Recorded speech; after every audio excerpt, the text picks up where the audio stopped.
marketingnya full IG kan? Iya masih sampai sekarang. Sekarang nggak pakai ads sama Enggak, sama IG, sekali. Ya aku juga nggak tahu kok sampai meluas gitu. Mungkin ya, karena aku treat mereka tuh kayak temen. Kayak sekarang, yang lagi sekarang aja ya contohnya. Bulan ini itu aku ngerjain ini. Ini aku udah di Dubai.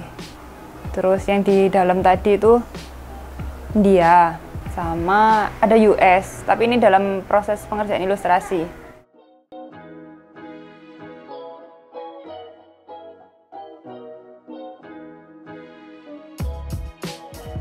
Nama saya Maria, biasa dipanggil Marice, sekaligus nama brand saya. Saya memiliki usaha apron yang brandnya adalah Marice Apron Indonesia. Waktu itu tuh kan sebenarnya sebelum usaha apron tuh usaha tas. Waktu usaha tas itu ada teman yang buka kafe, terus dia itu minta tolong untuk dibuatin celemek. Saya belum ngerti istilah apron. Habis itu ketika saya buatin ternyata cocok. Nah dari situ kayak ketok tular gitu loh ke teman-temannya maksudnya. Kayaknya kalau diseriusin bakalan lebih bagus deh. Sampai belajar tentang pola-pola apron itu autodidak semua sih, kayak lihat di kayak Pinterest, lihat kadang sampai ke kafe lihat orang pakai apron, oh segitu ya. Oh pertama aku apronnya apron kitchen chef. Kalau apron chef kan, oh paling sakunya seperti ini kebutuhannya. Kalau barber kan khusus ya, untuk tempat gunting, tempat sisir, tempat jepit. Itu aku sampai ke barber shop kayak pinjam alatnya, pinjam gunting. Karena kan nanti untuk ngepasin guntingnya, gitu kan kita bikin slot-slot gitu kan, jahitan-jahitannya gitu. Kalau nggak pas nanti guntingnya jatuh, kayak gitu. Jadi kalau mau mengkhususkan ke apron ternyata kalau di breakdown beda-beda lagi, banyak gitu. Ada yang florist, kalau misalnya chef yang di dapur itu untuk kebutuhan di dapur ya kan butuh yang anti air, terus flame, api, ada juga yang mau minta khusus kayak gitu. Terus cafe itu kan kebutuhannya juga bukan untuk chef aja. Ada yang untuk waiter, waitress kayak gitu. Pasti kan ada kayak request kan, bikin yang kayak gini dong, bikin kayak gini ada. Terus habis itu aku mengkombinasikan sebagai seniman.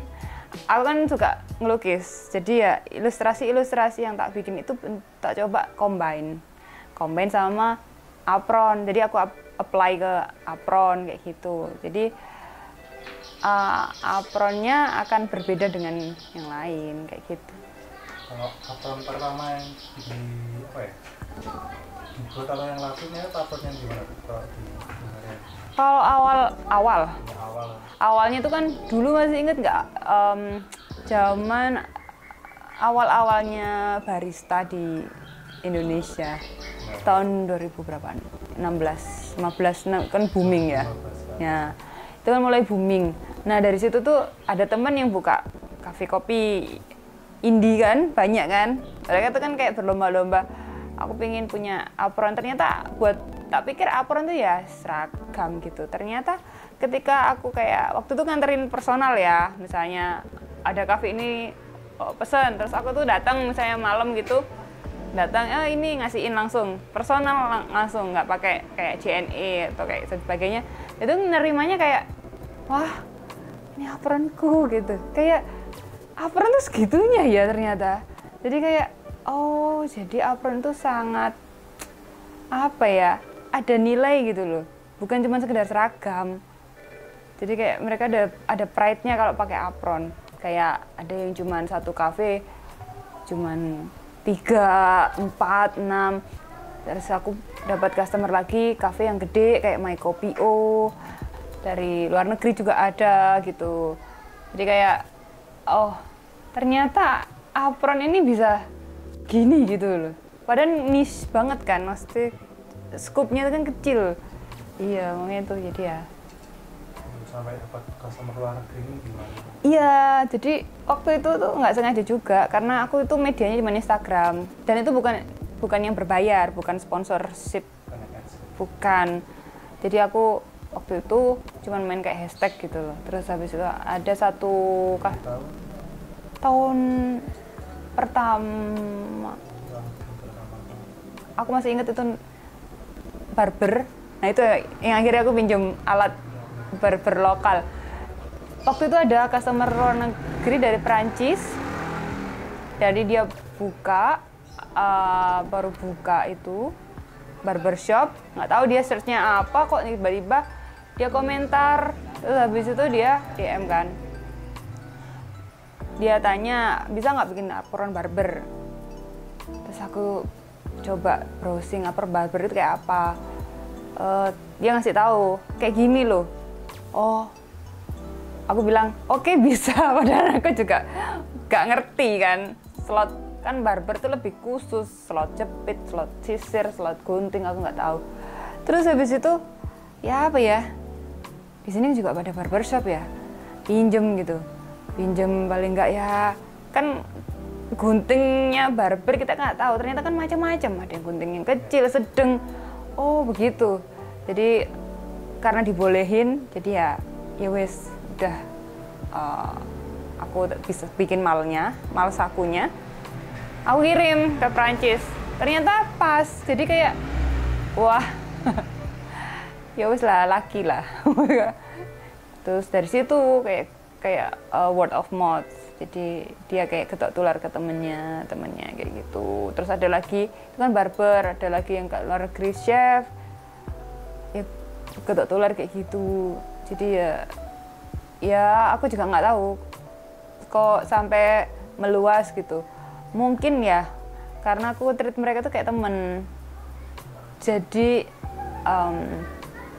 tuh aku tuh berusaha untuk jadi teman gitu, jadi buat mereka. Dari itu kan lebih kayak akrab, bukan kayak kamu beli ya udah kamu dapat barangnya udah stop gitu.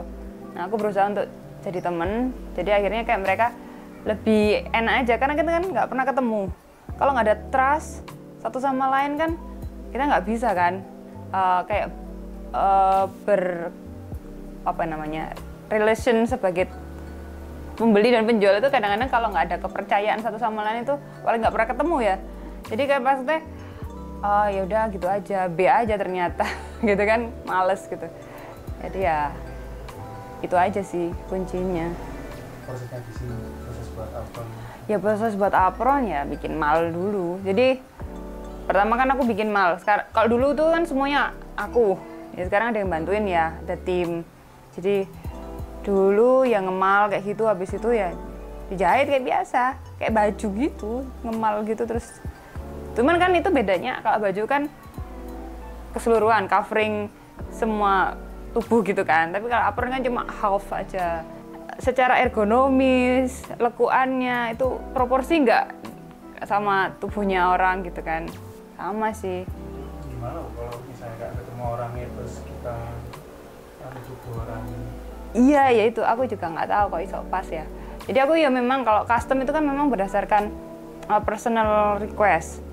Jadi kayak misalnya takut kegedean atau apa gitu, aku kan tanya, kamu berapa tinggi badannya? Aku kira-kira 170, berat misalnya 70. Oke. Nah, apron regulerku itu kalau dipakai sekitar 165 sampai 170 cm itu aman. Itu right on knee gitu, sak dengkul gitu. Tapi kalau misalnya lebih tinggi, aku pasti menyarankan nambahin, kamu mau jatuhnya di lutut apa di atas lutut apa selutut kayak gitu. Jadi obrolan personal itulah yang bikin iya.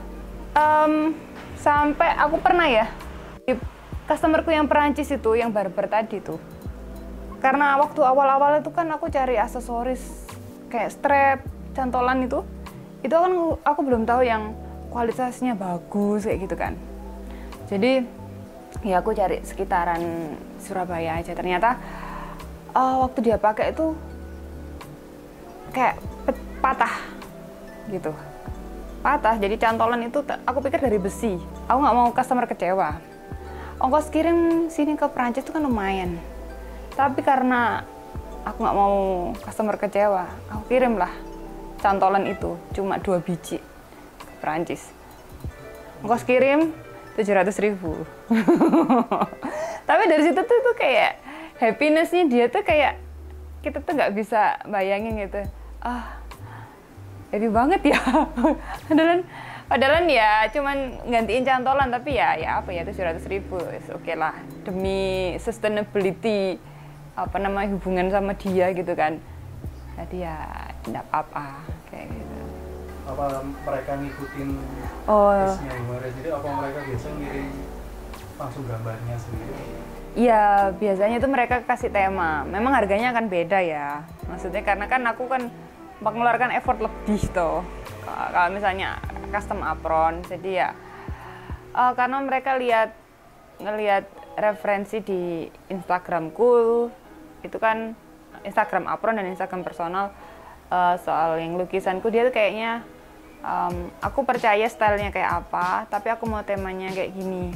Misalnya saat ini tuh aku ada customer dari India, dia tuh punya bar, temanya itu kayak pantai, terus habis itu maunya itu kayak suasananya warnanya apa kayak gitu. Jadi aku berusaha untuk kombinasi kayak gitu. Ada lagi yang kayak aku itu kafeku ini di daerah yang jungle.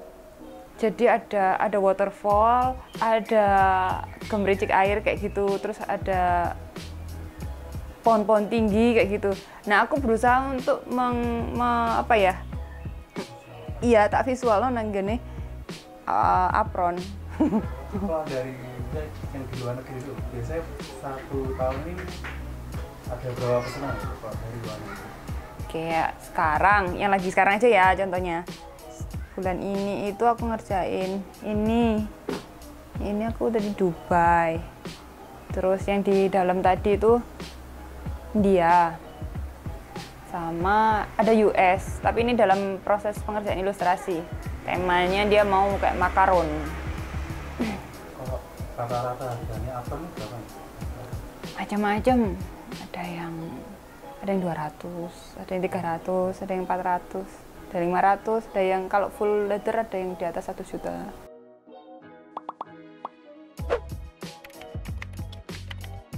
The Prince, buat usaha jadi mudah. Kan waktu itu beli nggak ya, main mahal sih, beli nggak ya gitu kan. Akhirnya ya wis beli, akhirnya kan enak waktu beli. Jadi aku nggak usah aku sampai tidur di digital printing tuh kalau ngelaser, karena kan lama.